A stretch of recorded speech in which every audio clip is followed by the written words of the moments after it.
Wihara Dharma Jaya Tosebio ini dulu namanya Hosambio. Hosambio itu ditemukan pada tahun 1741 dalam keadaan terbakar oleh VOC.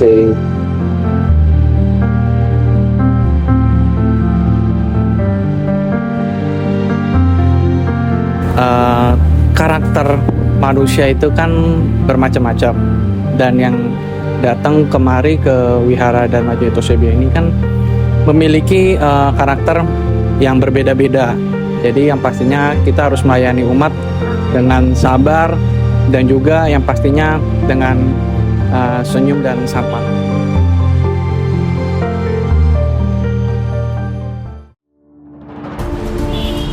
Di tengah hiruk pikuk Jakarta yang tak pernah tidur dan lalu lintas yang padat, masih tersimpan sudut kota yang tenang dan penuh sejarah. Chinatown Glodok, salah satunya, dan di sini berdiri Wihara Dharma Jaya Tosebio, saksi bisu perjalanan budaya Tionghoa di jantung Glodok.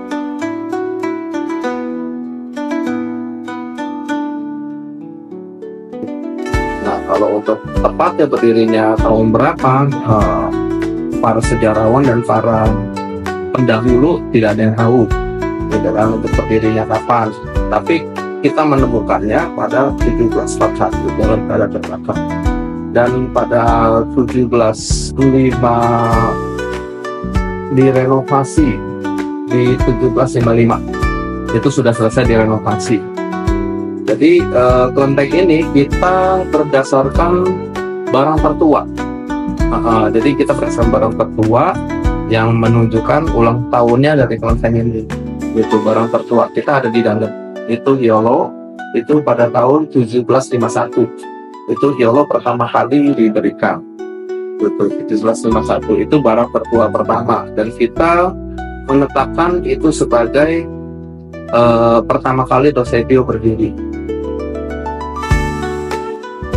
Di dalamnya, aroma dupa membentuk atmosfer sakral, lilin-lilin kecil yang menyala sebagai tanda harapan yang tak pernah padam. Setiap langkah yang masuk, setiap kepala yang menunduk mengandung kesadaran akan akar yang terus dijaga.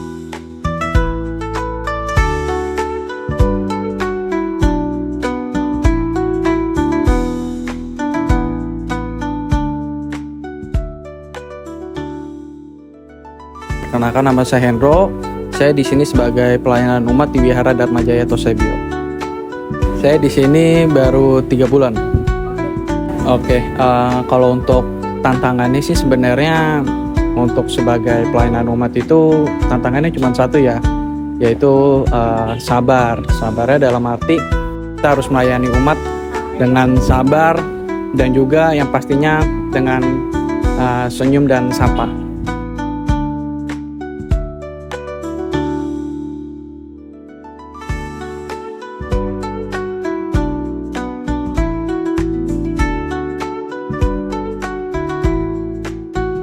Perubahan sama bertahun-tahun adalah pertama, ini wihara milik dari kapitan bermargatan. Nah, dari kapitan ini diurus turun-temurun oleh keluarga.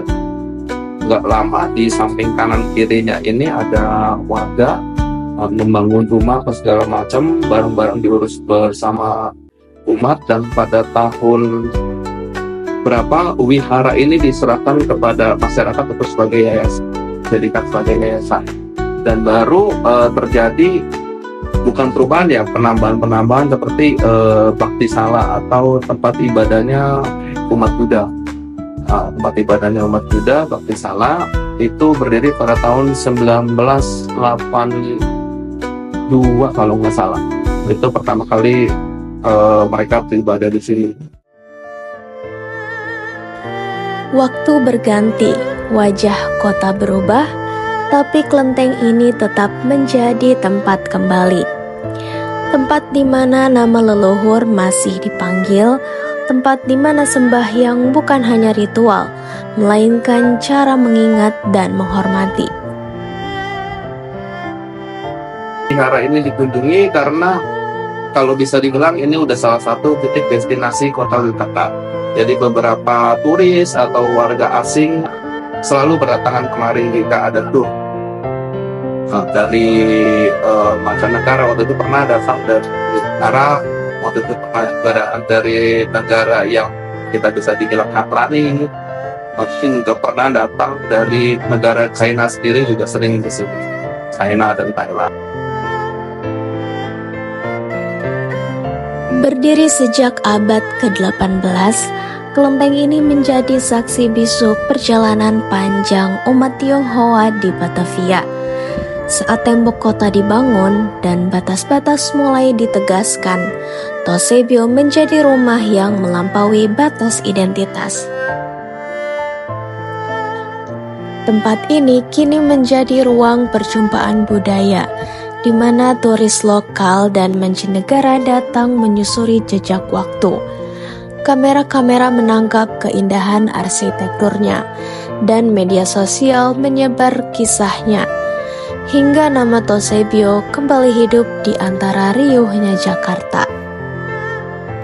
Halo, perkenalkan nama aku Asti Kleda Putri dari Universitas Negeri Surabaya.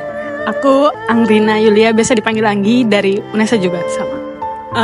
Kita sendiri ini kan kita emang suka foto-foto juga kan, jadi kita nyari-nyari spot foto juga di sini.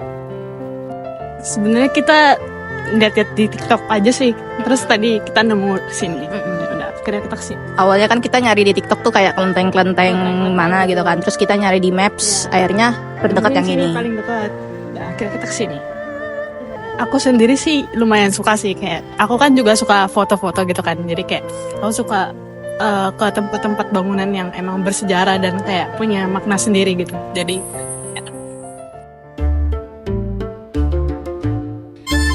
Jakarta mungkin tak pernah tidur. Ia terus membangun dan terus berlari. Tapi Tosebio menunjukkan bahwa ada nilai yang tak perlu terburu-buru.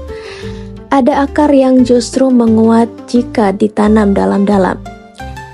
Di antara beton dan lampu kota, Tosebio tetap berdiri sebagai pengingat bahwa dalam segala kebisingan selalu ada ruang untuk kembali diam dan mendengarkan suara yang datang dari dalam.